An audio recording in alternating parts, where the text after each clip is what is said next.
So these are some of the important things I need to make my bird feeder.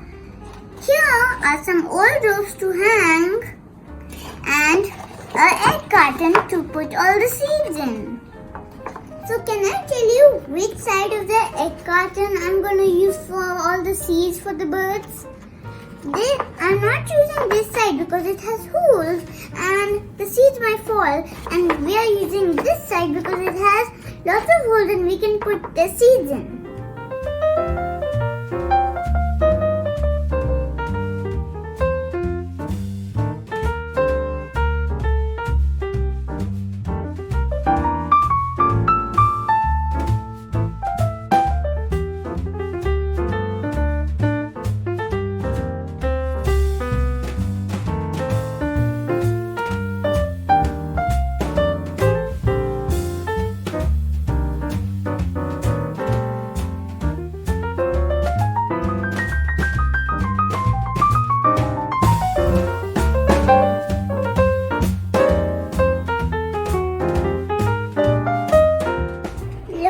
Bird feeder.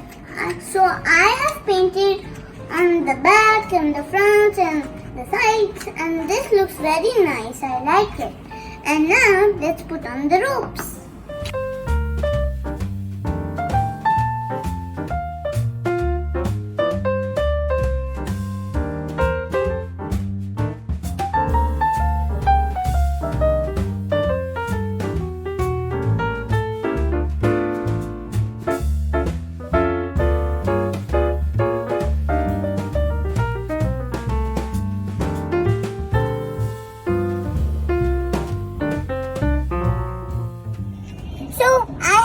Alfalfa seeds, I have put sunflower seeds, and finally I have put carrot seeds.